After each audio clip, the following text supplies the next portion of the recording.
Welcome back to the Deep Dive. Today we are taking, well, the ultimate shortcut into the hidden systems that allegedly govern our economy, our politics, and maybe even our fundamental view of history itself. It's quite a journey you've sent us on. It really is. You sent us a stack of sources that don't just critique the modern financial world. They try to trace its DNA back over 1,200 years, connecting, Anglo-Saxon England to the incredible complexity of the modern offshore financial empire. And that is precisely the mission here. We're looking at documents that span from King Offa banning usury in 787 AD all the way through to the establishment of the Federal Reserve and what these sources call the great economic extraction of our current era. Right. The core challenge this material presents is to see if you can trace a single consistent narrative, the rise of a powerful private financial system that constantly challenges and, as the sources argue, ultimately subverts state sovereignty and public interests. It's ambitious, almost dizzying in its scope. We're talking about texts that link the fate of the Russian czars and the economic problems in the American colonies in the 1760s to the existence of a specific, unelected representative for London's financial district in the British Parliament today. It is, and to do this justice, we need to follow one central thread, really. Which is? The control over the issuance of money. Who creates it? And who benefits from the interest it generates. And we also have to look at the tools they use. Exactly. We also have to examine the tools used to achieve and maintain this control. Historically, it might have been direct force or bribery. Today, according to these sources, the tools are complexity and secrecy. Right, things that are much harder to see. We'll look closely at how concepts like fractional reserve banking, offshore trusts, and, manipulated inflation data allegedly create this kind of impenetrable shield for wealth extraction. So the idea is, if we commit to looking at history through this one specific lens, the lens of who controls the money. If you do that, the historical precedents and modern data points we've been given, many of which are frankly ignored in conventional economic analyses, they start to form a shocking and surprisingly consistent pattern that spans centuries. Okay, let's unpack this historical journey then. We have to start with the very foundation of English money and the original attempt to ban the one practice that now fuels the entire global system, usury. So we're going way back to the Kingdom of Mercia. Indeed. We start in the Kingdom of Mercia, around 757 to 791 AD, ruled by a king named Offa. He was known as a pretty powerful and pragmatic administrator, and he established England's first reliable monetary system. And crucially, because gold was scarce at the time, he used silver. A very wise move. He based his currency on silver. And the specifics here are so fascinating because they really speak to the value and stability they were trying to build from the ground up. The standard unit wasn't some arbitrary number. It was precisely a pound of silver. Right, a physical, tangible amount. Exactly. And that pound was divided into 240 silver pennies. And that term we still use today, sterling, it actually comes from the little star, or stira, that was stamped on those pennies. It was literally a mark of stability and guaranteed weight. And that stable foundation, based on a real commodity and measurable units, was immediately protected by some very firm legal doctrine. In 787 AD, King Offa introduced a specific statute prohibiting usury. Which is just charging any interest on lent money. Any interest at all. The sources really emphasized that this was not some minor regulation. It was a fundamental moral and economic principle adopted across Christendom at the time. And subsequent kings just kept reinforcing how serious this was. King Alfred later on mandated that usurers shouldn't just be stripped of their gains, but their entire property should be forfeited to the crown. It got even more severe. By the 11th century, Edward the Confessor decreed that a usurer should be declared an outlaw and banished for life. This really shows how deeply the concept of interest was considered a serious, detestable vice that could threaten the whole social fabric. Which brings us to a pivotal year in English history. 1066, the Norman Conquest. Yes. The sources claim that the Jewish migration into England began right in the wake of William the Conqueror's invasion, which had allegedly been financed, at least in part, by Jewish financiers from Rouen in France. In exchange for their financial support of the conquest. These sources state they were granted royal protection to practice usury. This effectively overturned over 3 centuries of established English law in one move. And this is where the sources allege the immediate and, disastrous economic consequences for the English population began. Because the practice was protected by the king himself, There were no market limits. The interest rates cited are just astronomical, 33% per annum on mortgaged lands and an utterly staggering 300% per annum on chattels or, tools of trade for common workmen. 300%. How could a farmer possibly ever pay that back? He couldn't, that was the point. The result, according to the sources, was rapid systemic wealth concentration. It led to these massive transfers of land ownership. A massive. They claim that within just 2 generations of the conquest, 1/4 of all English lands were held by Jewish usurers. A quarter of the entire country. Yes. And the sheer scale of this concentration is illustrated by the story of Aaron of Lincoln, who died in 1186. He was allegedly the richest man in England, exceeding the personal wealth of King Henry II himself. It demonstrates a private power base that was literally rivaling the state. And it wasn't just the interest that caused disruption, though the sources are very clear on the impact of the debt. They also mention alleged unethical practices that undermined the local economy and the traditional guild systems. Right, things like undermining golds by selling a huge variety of different goods under one roof, which wasn't allowed, and then more active financial fraud, clipping silver coins, melting down legitimate bullion, and plating cheaper tin with silver to pass it off as real. And that coin clipping, that's not a small thing. Oh, not at all. It's critical to understand the economic effect. Clipping meant shaving tiny amounts of silver off the edges of the coins that were circulating. While it's tiny per coin, you repeat that millions of times, and it destabilizes the entire monetary system by reducing the overall silver content and trust in the currency.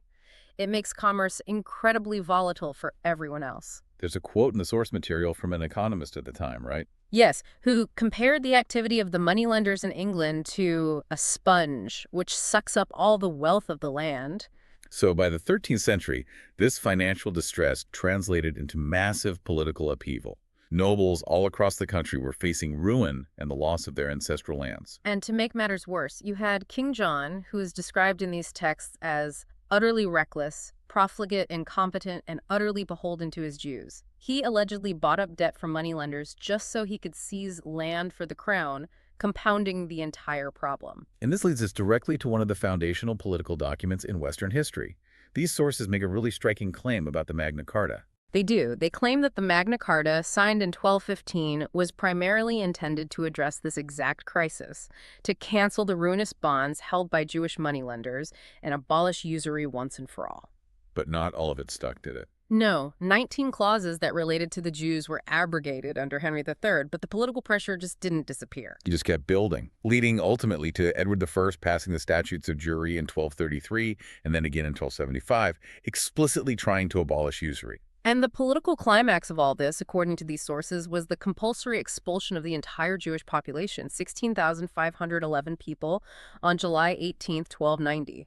The sources do make a point of noting that unlike some later, darker historical events, they were permitted to leave the country with their movable goods after paying the appropriate taxes. And this expulsion, according to the historical narrative provided in our sources, ushered in an era they refer to as the Glorious Middle Ages, running from about 1290 to 1485. Yes, an era allegedly free from institutionalized usury and moneylenders. And the result was, supposedly, unparalleled growth and prosperity characterized by moderate taxation and, maybe most importantly, no state debt. None. So the key to this whole period, the mechanism they used to finance the state without any debt, is this thing called the tally stick system. Absolutely. The tally stick was this ancient indigenous instrument of interest-free state finance. They were literally just sticks of hazel, willow, or boxwood.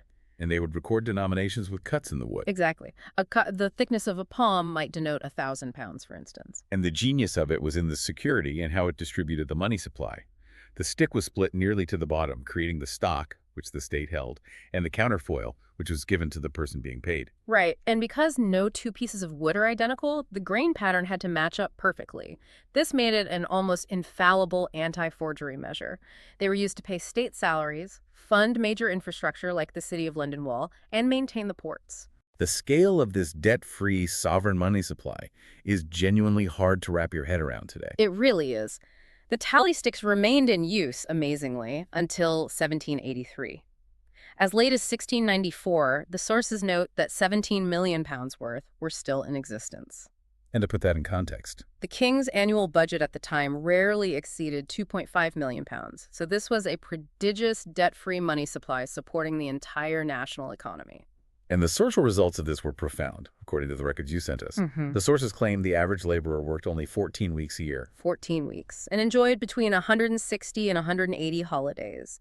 Their wages had a purchasing power that would only be exceeded much, much later in the late 19th century. They had plenty of food, meat, and bread and wool clothing. This leisure and widespread prosperity is what enabled those massive cultural and architectural projects, like the magnificent cathedral building programs of that era. So, to just summarize this foundation we've laid, we have a historical baseline of a highly functional, debt-free, and socially prosperous state.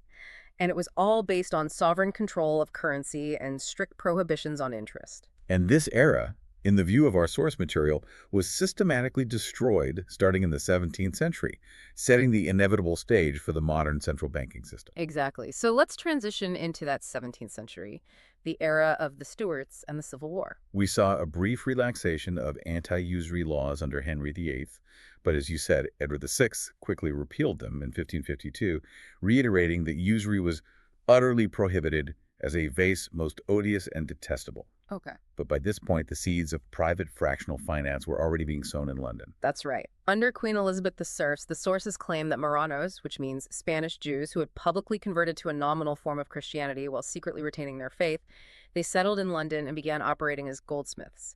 And this is the critical precursor to the fractional reserve system that we know today. This is where we see the birth of the foundational trick of private banking, isn't it? Goldsmiths accepted gold deposits for safekeeping, and they'd issue receipts. But then they started issuing receipts, which were effectively loans with interest, for up to 10 times the amount of gold they actually held in reserve.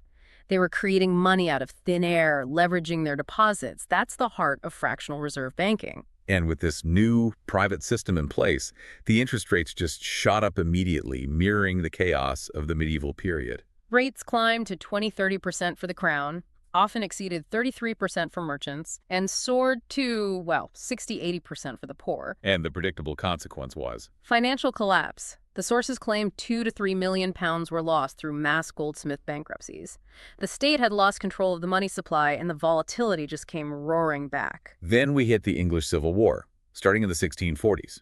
The sources introduce a very controversial claim here, arguing that the growing religious division between Anglicans and Puritans was allegedly exploited by what they term Jewish conspirators to finance the conflict. And we must be very clear here, that term, Jewish conspirators, is the highly charged language used explicitly by the source documents we were given to describe the financiers involved. Okay, so what do these sources specifically claim? They name a man, Fernandez Carvajal, described as a leader of the clandestine Jewish community, who allegedly organized an armed militia of about 10,000 operatives to intimidate London and distribute pamphlets, sowing confusion. This financing, the sources claim, is what bankrolled the conflict that would tear the nation apart. And the sources go further, claiming that Oliver Cromwell's victorious new model army was outfitted and provisioned by Carvajal, and crucially, bankrolled by Jewish moneylenders in Amsterdam. And following the victory, Manasseh ben Israel, the leader of the Dutch Jews, petitioned Cromwell for Jewish re-entry into England in exchange for, well, financial support for the new regime. What's truly fascinating and highly dramatic is a claim about the regicide of King Charles I. It's incredible. The sources present what they claim is correspondence between Cromwell, using the initials OC, and an Ebenezer Pratt, allegedly discussing the necessity of Charles's removal. And the plan wasn't a simple assassination? No, because an outright assassination was deemed too dangerous politically. So the claimed plan was to allow Charles to escape, which would lead to his quick recapture, a show trial, and then execution. Financial aid was explicitly promised to Cromwell once Charles was removed. These sources allege a stunning level of coordination and treachery, and they tie the formal mechanisms back to these same interests, claiming the charge sheet against the king was provided by a Dutch Jew named Isaac Dorislaus. And so Charles I was executed on January 30th, 1649, paving the way for Cromwell's protectorate. After which Cromwell moved to formalize the return of the Jewish population. Yes, despite strong protests from delegates at the 1655 Whitehall Conference, including priests, lawyers, and merchants who warned, chillingly, that the immigrants would be a grave menace to the state and enrich foreigners at the expense of the English, Cromwell surreptitiously allowed immigration in 1656. The door was now wide open for private financial power to return. This brings us to the fatal errors of the Stuarts after the Restoration, once Charles II was back on the throne. He was the last English monarch to issue his own money, but he passed two disastrous legislative acts, according to the sources, that mortally wounded the state's financial sovereignty. The first was the Act for the Encouragement of Trade in 1663. This allowed the export of all foreign coin and bullion. The Earl of Anglesey recognized the danger immediately, warning that this made it possible for half a dozen or half a score of rich persons to make a bank beyond the seas and leave us in want of money. So it basically drained the physical wealth from the realm. Precisely. And the second error, 3 years later, was the Act for the Encouragement of Coinage. This act permitted private persons, specifically the burgeoning bankers and goldsmiths, to mint coins at the Royal Mint. And critically, to acquire the seigniorage, the profit from minting for themselves. We should unpack that term, seigniorage. It's essentially the difference between the face value of a coin and the physical cost of the metal used to make it. By giving this right to private interests, the king essentially outsourced control of the money supply. This gave private entities the power to increase or diminish the money supply and manipulate prices at will. It transformed a public good into a private profit engine. This systemic weakening culminated in the dethroning of James II. The sources claim the military expedition of William of Orange, which brought him to the throne in 1688, was financed entirely by Jewish bankers. And they offer a stunning anecdote of treason to back this up. John Churchill, the Duke of Marlborough, allegedly received an annual stipend of £6,000 from the Dutch Jew Solomon de Medina for his treasonous conduct deserting James II. And that payment, the sources claim, contributed to the construction of Blenheim Palace. So by 1688, William III took the throne, backed by these powerful financiers, in what the sources pointedly call the infamous Revolution. This event, far from being a moment of political liberation, is framed as the direct precursor to the inauguration of the national debt. The stage was perfectly set for the complete surrender of sovereign financial control. And that brings us right to the precipice of the modern central banking system, the point where that tally stick system of sovereign, debt-free finance transitioned to perpetual debt slavery. This is the institutional deep dive. The creation of the Bank of England in 1694. The Bank of England was fronted by a retired pirate named William Paterson, who famously gave away the game. He boasted that the bank hath the benefit of interest on all monies which it creates out of nothing. And that one sentence sums up the entire fractional reserve mechanism that now defines global finance. Perfectly. The bank was established with a capital of £1,200,000, which was subscribed in just 4 days. The ostensible purpose presented to Parliament was simple. To fund the war against France. Right, to lend King William unlimited sums at 8% interest per annum to fight France, a nation that, crucially, was not on the usury system at the time. The bank was set to receive £100,000 annually from the crown. But the hidden purpose and structure, according to the sources, is the real smoking gun here. It is. The bank acquired the right to issue £1,200,000 in banknotes without any gold cover whatsoever. The bylaws were allegedly scrutinized by a crypto-Jew advocate and judge, Sergeant-at-Law Creswell Levins, specifically to ensure the bank could fleece the English people in perpetuity. By allowing the creation of the nation's money and means of exchange out of nothing at interest, accompanied by compounding interest. The opposition at the time seems to have understood the danger almost immediately. Goldsmiths opposed it, of course, but so did landowners who feared interest rate escalation would destroy agriculture. And the main fear, the philosophical objection, was that the bank would grow too powerful and would become the keystone of the commercial world. The passage of the bill itself is framed as an act of political manipulation. It was debated in July 1694, intentionally timed for when most rural members, who were generally opposed to financiers and debt, were absent for the harvest. So when the Charter of Incorporation was granted, only 42 members were present, all of them Whigs who supported the financial interests. And the real deception was in the legal wording.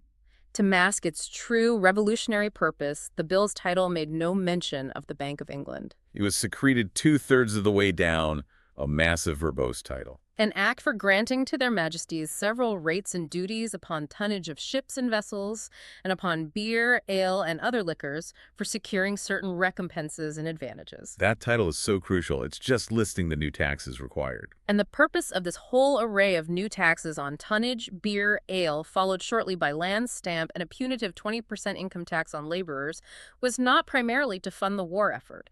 It was explicitly to fund the interest on all future government loans to the bank. The system was designed from the start to lock the nation into perpetual debt to private shareholders.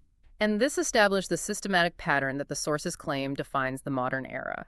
Unnecessary wars were embarked upon continually to increase national debt and the profits of the usurers. And the targets were often countries with interest-free state banking systems. Citing the North American colonies, France under Napoleon, Imperial Russia, Germany, and even Libya in the 21st century. The debt explosion just proves the immediate effectiveness of this new system. Within 2 years, by 1696, the bank had £1,750,000 in circulating notes with only a 2% gold reserve. After the War of Spanish Succession, the debt hit $30 million. And by the end of the American War of Independence, it had soared to $176 million. And according to the sources, by 1722, shareholder control was already allegedly concentrated, with Sephardic Jews acquiring the majority of the bank's shares. The ultimate cost came with the Napoleonic War from 1792 to 1815, which cost the British public $831 million. The sources claim this was largely to destroy Napoleon's successful state bank, which challenged the Bank of England model across Europe. By 1815, the national debt had ballooned to $885 million. But the key is the long-term, devastating effect of compounding interest. The original principal debt of $504 million was claimed to have increased fivefold by 1914 solely due to compounding.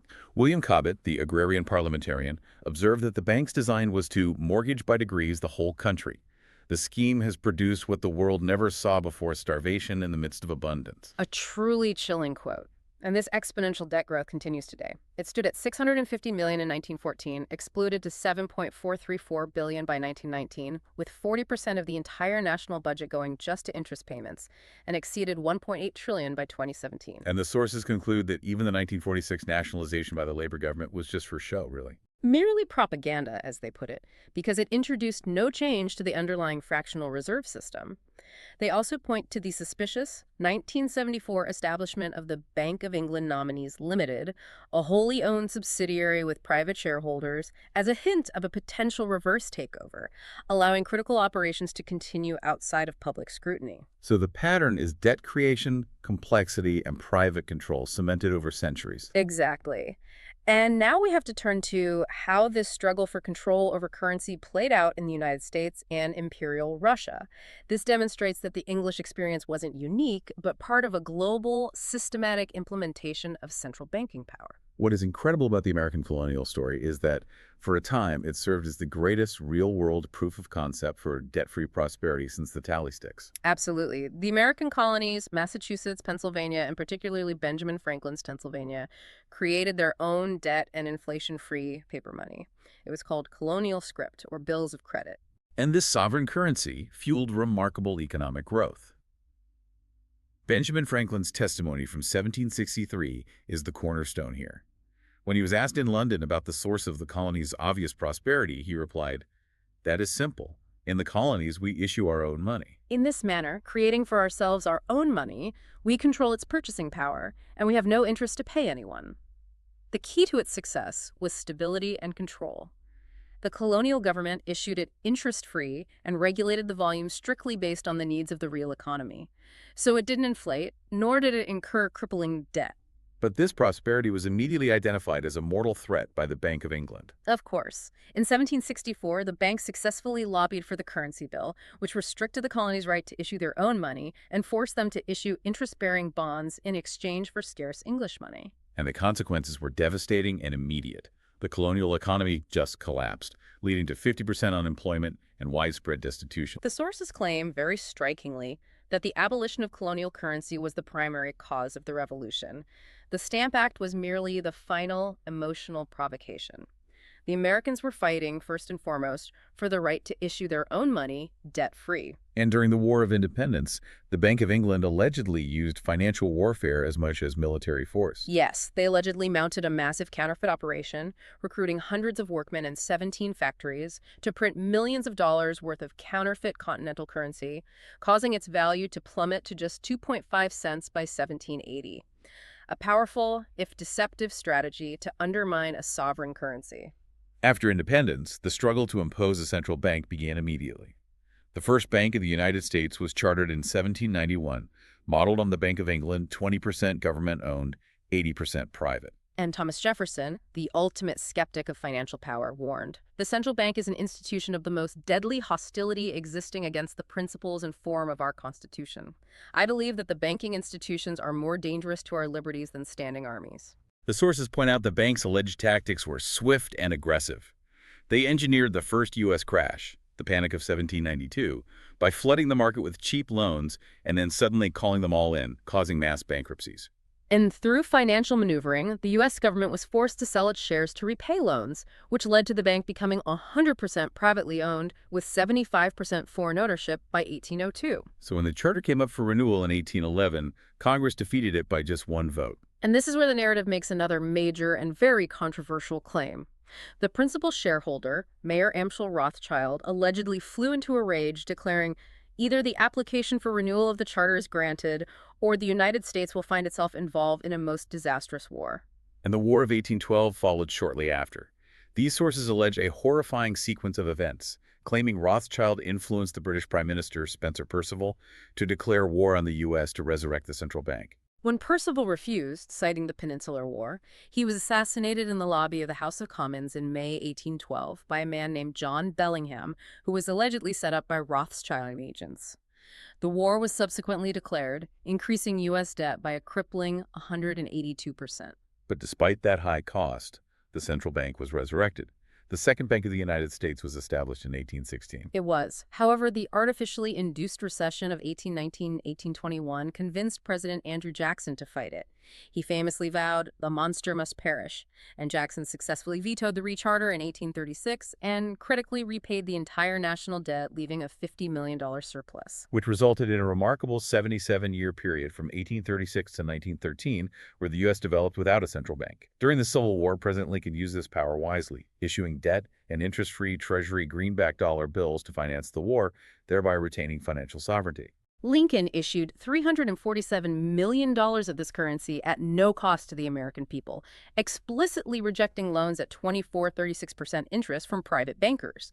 The sources claim this defiance of the Rothschilds led directly to his assassination in 1865 by John Wilkes Booth, allegedly at the behest of a local Rothschild agent. Post-war, the focus shifted to financial maneuvering to secure massive profit.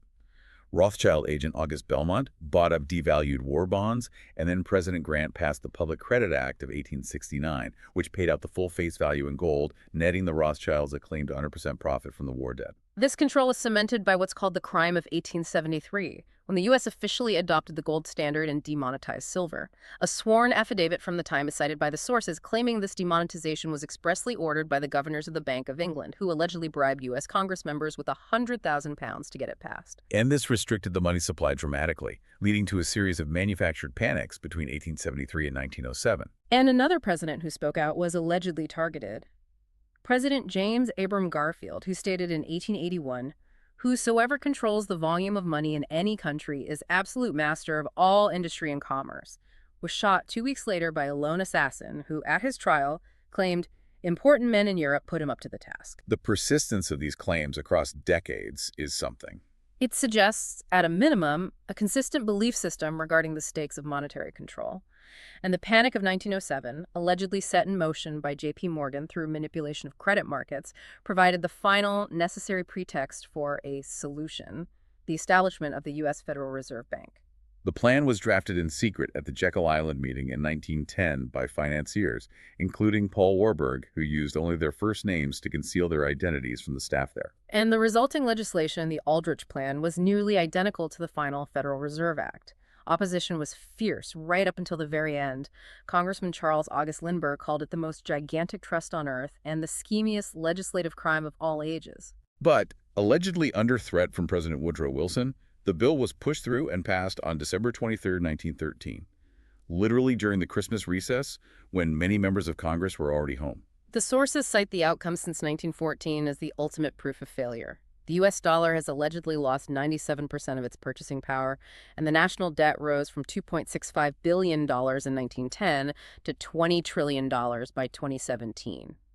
And crucially, the Federal Reserve remains unaudited by Congress. With principal shareholders listed as Rothschild Banks, Lizard Brothers, Warburg Bank, J.P. Morgan Chase, and Goldman Sachs. That history in the U.S., defined by resistance and eventual capture, becomes even starker when we pose the question. If the U.S. managed to go debt-free under Jackson and Lincoln, who else successfully resisted central banking, and what was their fate? And that's where we look to Russia. We look to Russia's financial history during the same period. In 1815, Tsar Alexander I refused Nathan Rothschild's offer to set up a central bank and, more broadly, derailed the Rothschild-proposed New World Order at the Congress of Vienna by establishing the Holy Alliance, an attempt to retain conservative sovereignty. So Russia chose a different path. They founded the State Bank of the Russian Empire in 1860, operating purely as a government instrument. Right. This bank provided low-interest loans, regulated the money supply to suit national needs, and maintained incredibly robust gold reserves, often exceeding the note issue by over 100%. And the sources describe Tsarist Russia as an economic powerhouse and a global outlier. It had the smallest national debt in the world. By 1914, 83% of its debt interest was funded by state railway profits. Industrial output grew by 3.5% per annum, faster than the US or UK. And this prosperity translated directly to the citizen. Agricultural production exceeded the combined output of the US, Canada, and Argentina, earning it the title of the world's breadbasket. And they had low taxation, virtually no inflation, and almost full employment. Social reforms were also highly advanced, which really confounds the modern image of the Tsarist state. Tsar Nicholas II's government had advanced labor laws that abolished child labor, limited work hours, established social insurance, and recognized trade unions. The sources cite President William Taft, who called Russia's workers' legislation nearer to perfection than that of any democratic country. The narrative concludes that this level of financial and social success, achieved completely outside the orbit of the international central banking system, was simply too threatening. The sources claim that the Rothschilds instigated and financed what they termed the Judeo-Bolshevik Revolution in 1917, specifically to destroy this system, resulting in the deaths of 66 million people, according to Alexander Solzhenitsyn's estimates cited in the source. So the revolution is framed not as a working-class uprising, but as a giant asset-stripping exercise. A man named Maxim Litvinov, born Wallach Finkelstein, an alleged Rothschild representative, served as party treasurer and facilitated the transfer of a quarter of Russia's gold reserves via Sweden directly to the U.S. Federal Reserve Bank. The system of sovereign banking was neutralized at a devastating human cost. So we have traced the historical struggle for control over money, from the silver penny to the gold reserves of the Russian Empire. Now we have to pivot to the present day and see how the mechanisms established by the Bank of England and the Federal Reserve have allegedly culminated in what the sources call the Great Economic Extraction. This is where the historical pattern translates into concrete personal loss for you, the listener. This section analyzes the alleged crime committed against American labor, starting around 1979. The fundamental proof of this extraction lies in the productivity-wage decoupling. That's the point at which the value workers produced stopped returning to them as wages. Let's break down those numbers and the resulting financial gap. From 1979 to 2024, worker productivity, the actual value created per hour, increased by a massive 80.9%. Okay, an 80% increase in what a worker produces. But real wages only increased by 29.4%. So labor produced 80% more value, but received less than 30% of that value back. And this is the quantifiable theft. The sources calculate that had wages merely kept pace with the value produced since 1979, the median hourly wage today would be nearly $40 instead of languishing below $20. For the average full-time worker, the sources quantify this monthly loss as approximately $3,543. And that massive sum didn't just disappear. It was transferred from labor directly to corporate capital and owners. But the quantification doesn't stop there. Compounding this wage gap is what the sources call the inflation deception. Right. The Official Consumer Price Index, or CPI, reports a cumulative inflation of 188% since 1979. Yet for essential goods, housing, fuel, healthcare, education, the real cost explosion is between 300% and 500%. This is where we need to address the methodology they allegedly used to suppress that official CPI number. The government literally changed the way it calculates inflation to keep the headline number low. For example, they introduced substitution. Which means if the price of steak rises dramatically, the official calculation just assumes you switched to hamburger, thereby holding the reported inflation down. And they introduced hedonics. Which is where, if a television costs the same this year as last year, but has a slightly larger screen or better resolution, that extra quality is counted as a price drop, even though you paid the exact same amount of cash for it. These methodological shifts systematically divorce the official inflation rate from the actual cost of living experienced by the average family. And when you adjust for the true cost of essential goods, that real inflation of 300% to 500%, the claimed monthly theft from the purchasing power of every American worker is a staggering $4,500 to $5,000 per month. Annually, that's a theft of approximately $54,000 per family. This is the core economic crime the sources allege defines modern life. And this extraction is coupled with a complete inversion of who pays for the public infrastructure that supports the corporate capital receiving all this wealth. Which brings us to the tax burden inversion. In 1979, corporate tax contributed a substantial amount to federal revenue, around 50% compared to individual taxes. Today, corporate tax is only about 7% of federal revenue. And individual tax is around 88%. The sources claim citizens are now forced to subsidize the public infrastructure, roads, courts, public research that corporations use to generate record profits from which the citizens see almost no benefit. It's effectively taxation without compensation. But an extraction of this scale, $54,000 per family per year, it requires an extremely powerful cover story to divert public attention and prevent people from uniting against a common predator. Yes. The sources argue for the necessity of this distraction, which they identify as the false poverty racism narrative. The premise of this narrative is that socioeconomic disparities are primarily caused by systemic racism, which proves persistent discrimination. And the utility of this premise, according to the sources, is that it channels all societal discontent into an unsolvable racial conflict, ensuring the public remains divided and distracted from the real common economic predator, that $5,000 monthly extraction system. And this narrative is maintained through what they call a systematic suppression mechanism. The sources claim that a significant body of research consistently shows that poverty correlates more strongly with IQ across all racial groups than with race itself, and that average IQ differences explain the majority of outcome disparities. But this scientific reality, according to these sources, is systematically suppressed through academic ostracism, media blacklisting, and professional threats, citing examples like the treatment of the bell curve authors were James Watson. The argument is that the current grievance industry narrative is prioritized because it keeps the public fighting amongst itself, protecting the beneficiaries of the massive economic extraction. Which brings us to what might be the most damning indictment in our sources: the collective, decades-long silence of the entire professional class regarding this $4,500 to $5,000 monthly extraction. This silence is framed as the single greatest act of professional malpractice in American history. Proving deep institutional capture. It's an indictment that spans the entire spectrum of credentialed authority. Let's start with the economists. Their primary duty is to analyze trends and expose financial exploitation, yet they remain silent on the easily verifiable productivity wage gap and the inflation manipulation. If their models can't account for $54,000 of annual wage theft, their models are either intentionally broken or just utterly irrelevant. Exactly. What about the media and journalists? The so-called Fourth Estate failed to provide any meaningful coverage of this extraction, choosing instead to distract the public with partisan theater and culture wars. Their refusal to focus on the concrete economic pain of the median family suggests their primary allegiance is not to objective reality, but to maintaining the status quo and securing advertising revenue. And the politicians, the supposed representatives of the people. Both major parties remained entirely silent about the theft and consistently passed policies that enabled it. They feigned battles over minor issues while serving corporate capital. The sources ask, if they won't fight for your stolen $4,500 a month, what possible issue could they ever genuinely care about? It's a powerful question. This critique extends into education.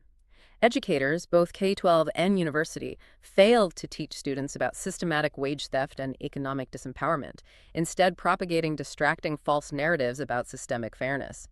This failure ensures each new generation enters the workforce completely unprepared to identify the mechanism robbing them. The indictment reaches the social services sector. Social workers failed to identify systematic wage theft as the primary, foundational cause of their clients' poverty. Instead, they attribute deep destitution to dysfunction or rely solely on the racism narrative. They're treating the fever while ignoring the plague that caused it.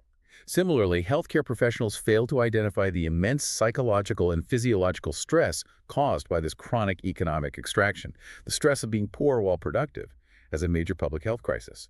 Instead, they treat the downstream symptoms like anxiety, depression, and chronic disease. They treat the symptoms of the crime, not the criminal mechanism itself.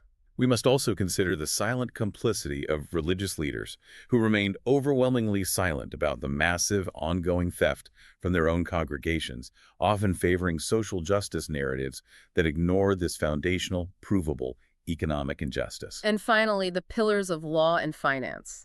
Lawyers and legal professionals failed to mount significant legal challenges, with many of the top minds working directly to design the structures for the corporate perpetrators. And accountants and financial advisors failed to explain how manipulated inflation data destroys their clients' savings, violating their fiduciary duty by accepting and passing on false CPI figures. So the verdict presented by the sources is devastating. It leads to only two possible conclusions for this universal professional silence. Professionals are either complicit, they knew about the theft and deliberately concealed it, or they are dangerously incompetent.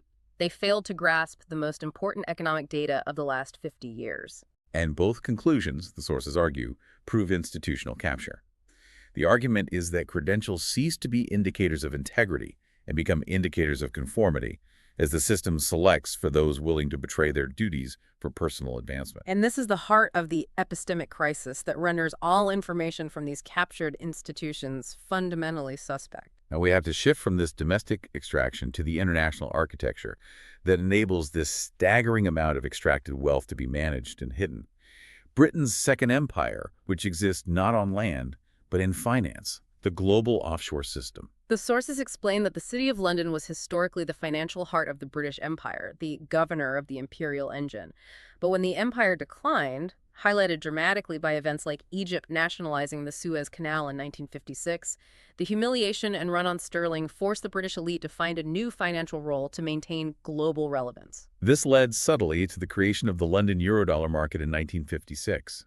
To protect sterling, Britain limited banks' overseas lending. But the crucial unwritten agreement was then reached with the Bank of England. If banks intermediated between two non-residents in a foreign currency, specifically US dollars, the Bank of England would not consider it under its domestic jurisdiction. This was ingenious because it created a regulatory vacuum. It was a legal space where the activity was pretended not to be taking place in the regulated taxed economy. And American banks, seeking to avoid U.S. domestic regulations like Regulation Q, which capped interest rates, they quickly moved their international dollar operations to London. London became the hub for massive, unregulated dollar lending outside the control of the U.S. Federal Reserve. At the same time, London accountants and lawyers began drafting financial secrecy laws in the British overseas territories, the last remnants of the empire.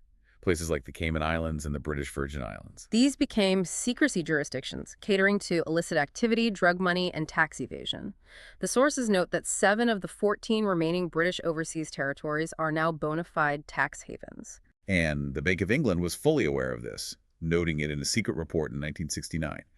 The euro market just exploded in size, from $500 billion in 1980 to $4.8 trillion by 1988, eventually handling nearly 90% of all international loans. The decline of the colonial empire gave birth to a hidden, immensely powerful financial empire. And we have to acknowledge the highly unique status of the City of London Corporation itself, the ancient financial district, which the sources describe as a city within a city, a state within a state. Its special legal status dates back to a deal struck with William the Conqueror in 1067, exempting it from numerous laws governing the rest of Britain. And the political representation is astounding. It speaks directly to institutional capture in the UK.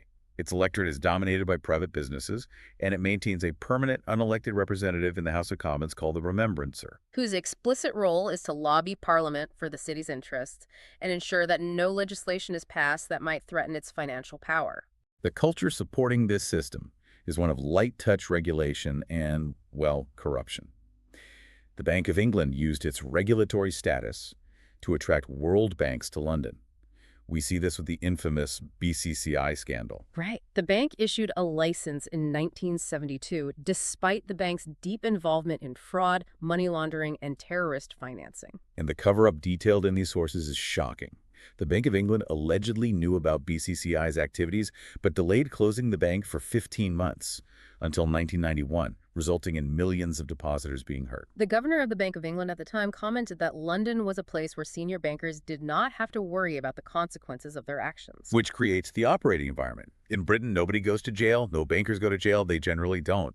They are protected species. That implied safety is the essence of the offshore business model. Bring your money here, and you are shielded from legal and regulatory consequence. While the Swiss focus on banking secrecy, the British model, which governs this estimated $50 trillion in hidden wealth, is focused on the trust. This is a complex, almost ancient legal mechanism dating back to the Crusades. Think of it like this. Normally, you own your assets. With a trust, a settlor, the original owner, hands assets to a trustee who is often a lawyer or a fiduciary. Legally, the owner is separated from the assets. The assets technically belong to the trust, which is administered by the trustee for the benefit of named beneficiaries. And the brilliance of it is the invisibility and the legal separation. In these offshore jurisdictions, no specific qualifications are needed to be a trustee. There is no public registry of trusts and no required financial reporting. Only the settlor and the trustee know the agreement. The money is there, but legally it belongs to nobody for tax and legal purposes. The estimated scale of this invisible wealth is just chilling. As much as $50 trillion of assets globally, sitting offshore behind these trust instruments. And complex structures, often spanning multiple jurisdictions using trust and shell companies, are specifically designed to hide beneficial ownership from governments, creditors, and tax authorities worldwide. And this hidden system has devastating real-world consequences, particularly for the developing world. Let's look at Africa, which is often viewed as a perpetually struggling net debtor continent. But the sources prove that this is a manipulated perception. The flight capital moved offshore by sub-Saharan African elites between 1970 and 2008, estimated at $944 billion, was over 5 times their total foreign debt, which stood at $177 billion in 2008. So Africa is, in reality, a net creditor to the rest of the world. Yes. The money is simply stolen by corrupt elites and then safely sequestered offshore, facilitated by Western legal systems. And these illicit flows are actively protected by Western nations. The sources claim the UK and US consistently block attempts by developing countries to establish a UN tax body for democratic decision-making on cross-border tax collection, thereby protecting the very system that allows their elites to steal. Domestically, the massive inflow of hot money, drug money, criminal money, tax evasion money into the US and UK help support their currency values.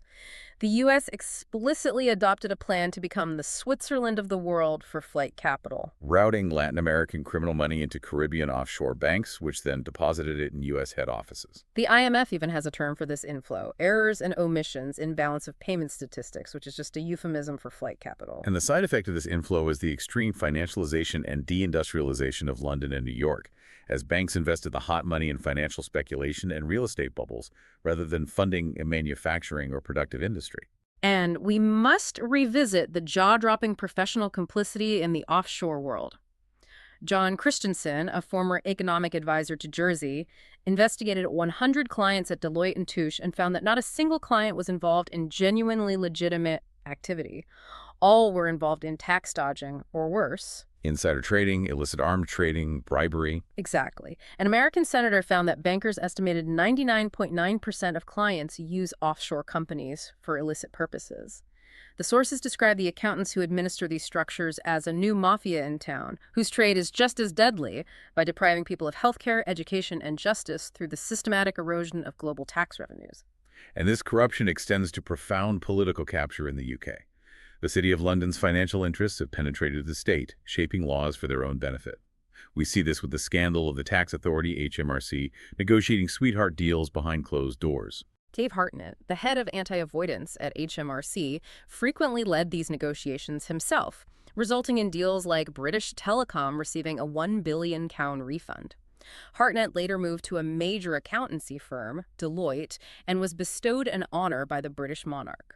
A powerful suggestion of a clear reward system for protecting corporate financial interests. Absolutely. And let's elaborate on the Private Finance Initiative, or PFI, which the sources characterize as a giant accounting scam used to fund public infrastructure like hospitals and schools. This is a classic shell game.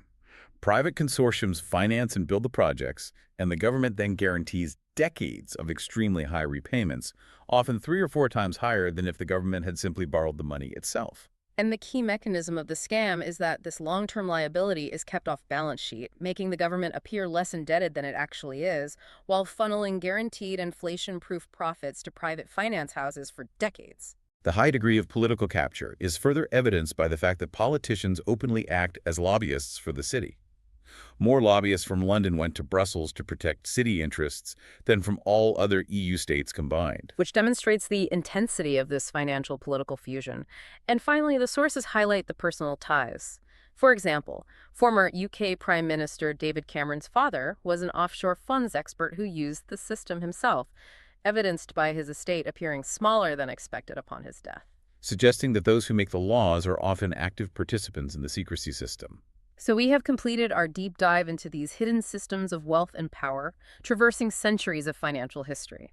The central narrative is consistent, a long-term pattern where power shifted decisively from sovereign public control, King Off's ban on usury, the tally stick system, Lincoln's colonial script, the Russian state bank to decentralized private financial interests whose primary goal is wealth extraction. And this pattern culminated in the modern systems of debt creation, managed by the Bank of England model and the Federal Reserve, and cemented by the sophisticated web of wealth management housed in offshore trusts and secrecy jurisdictions.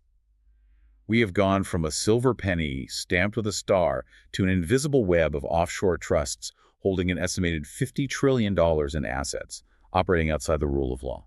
And we have seen how institutional complexity and targeted silence have allowed this wealth extraction to become the dominant economic fact of the modern era.